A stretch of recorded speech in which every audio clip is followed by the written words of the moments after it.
Hey guys, it's Let's Game Ontario, Draw Slasher, where you slash about. As you draw. Yeah, not with water. That was unintentional. Yeah. But this game, we found out when we were recording halfway through that it's a mobile game, and it explained everything. Like all of our comments you can see in the recordings. It looked like you had something to add there. Yeah, it was Okay. it's definitely made to be more of a Mobile game. Mobile game. It's $8. How much? I think you don't remember what you got. I got it in a bundle, so I mean, if it was probably $1, $2. Bundles are so good. But I really liked it. Like when we first saw it, as you heard, I thought it was really cool the way that they set up the game, and like the graphics, the main menu was really cool. The plot is really cheesy. It was good. Yeah, and the writing's pretty good and it's fun. But I found my experiences with this game is the more you get into it, the more the flaws sort of appear in the game. Oh yeah, definitely. I enjoyed the game, but I think once you get into the game, you can see why this game isn't as amazing as you initially experienced. Yeah, it depends greatly on dexterity. Yes, there's a lot of dexterity, and what I noticed, especially near the end, if you watch our gameplay, there's some weird dead spots around the corner of the screen, and like you have to really time your slashings, and like there has to be like a second and a half or maybe 2 seconds before you have to delay your slashings. Like if I do that, there'll be a delay every time I slash, so you're not expecting that delay. So when we were fighting that bomb boss and like the projectiles are going towards us, it was a big delay. And as you saw, it was really hard. I kept hitting the key corner. Like there was one hit left on that boss, but because you keep hitting there's an input delay. And we have a lot. I think the problem is that we don't have. This is probably like one of the first games we've played since we reunited and started using a gamepad that we needed to use a mouse. Well, there's that too, but like you don't have the choice of using, a gamepad. I will say though, that either the keypad and the buttons for the keypad or nothing, or touchpad. You gotta use the mouse. Yeah. So it depends greatly on how dexterous you are with your mouse. And that was everywhere. I was like.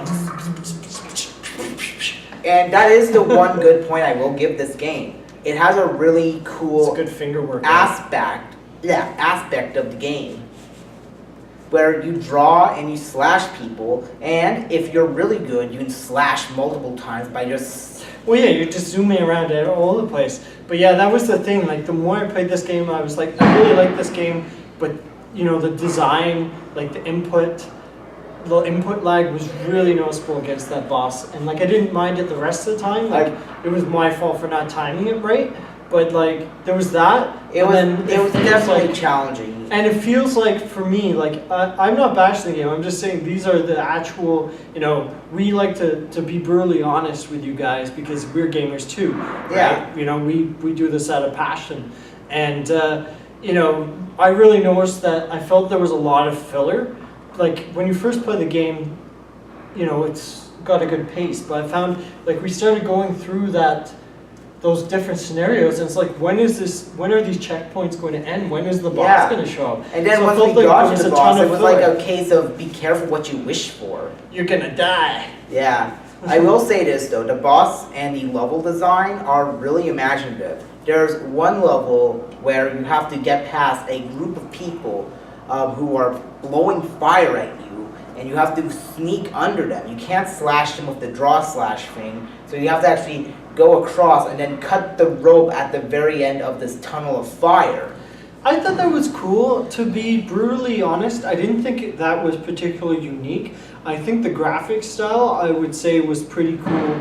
I think that's what really drew me in, and kind of the humor and the voice acting was okay. I don't think there was really any music. But it just felt like there was a lot of filler, and I know it's a mobile game, so they do whatever they can to, you know, with the restraints. We don't know if it's 100% a mobile game or if it's one of those games where it was on Steam and then was ported to mobile, or if it was mobile and then was ported to Steam. Well, just the fact that the way that the game is, touch screen, it suggests it was mobile first. So yeah. But I mean, I like the game, but like, when I first played it, I was thinking, 7.5, maybe 8.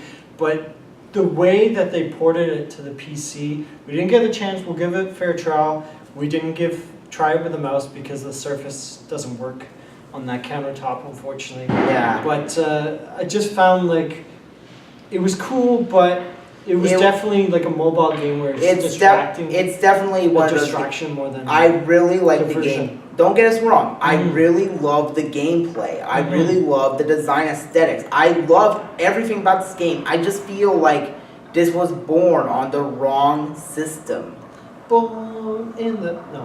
But yeah, it just seemed like they ported the game over, but they didn't, adjust to the input.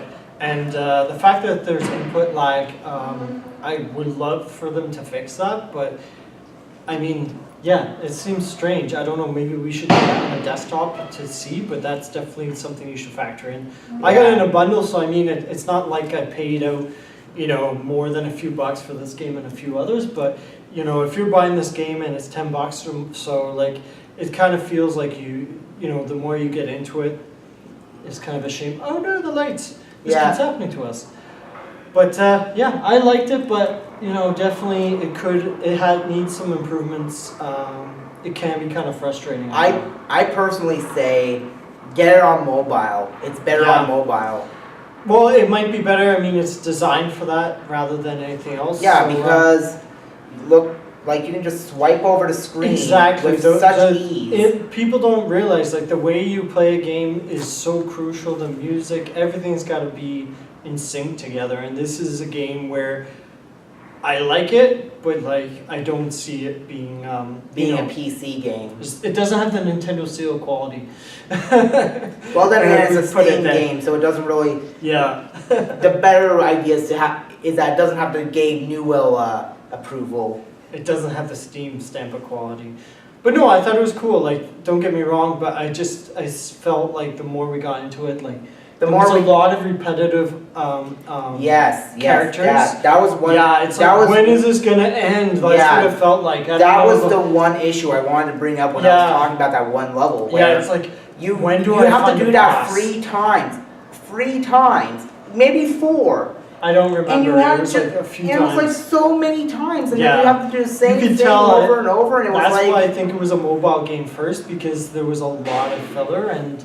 You don't get that usually. They are able to be a bit more flexible with I mean, give Ask the Breed some slack here. I mean, at least that was pretty good in like it wasn't full of filler. Yeah, well that's it. I mean, sometimes that's what they have to do to extend the game. They pad it, and it could be because that's how they designed it, or it could be, that's just how they ran out of time. You don't know without talking to the developers, and it was really interesting to hear the backstory, but you don't usually hear that. But no, I thought it was cool, but I don't see it myself being addicted to it. It's more of a diversionary game. More of a diversionary game on like your phone. Yeah, it's not like General Jousting. You're not laughing every 5 minutes. You're crying against the bomb boss. Yeah. So. I mean, we were making fun of a lot of stuff, but it wasn't like with General Jousting where we were having genuine fun. Exactly. Like this game, it was cool, it was passable, but it didn't have that. It just wasn't on the right system. Yeah, exactly. It got ported, but it didn't get ported correctly is my general feeling. So. And my general feeling is that it's good, but again, it's on the wrong system. Alright, well that's all I've got to say. And that's all I got to say. If you can find it in a bundle, go for it. If it's $5, great, but I wouldn't pay any more than that. Maybe $7, I guess. No. Actually, if you are going to pay for $7, it's better to just buy it on the mobile. Yeah, there you go. That's fair enough. So. I mean, you're supporting the developer either way. Yeah. So that's all I have to say for this. I like the game, but You know, the input lag kind of hurt some of the fun and some of the score I'd give it, and it felt like there was filler. But other than that, you know, the character designs were cool, but there was a lot of repetition. Character designs, character plot, everything was, again, everything good, wrong system. All right, well, keep on gaming, guys. We'll see you next week. We'll be going and doing some buck hunting. So, LGO 190. Adios. Adios, amigos. Keep on gaming.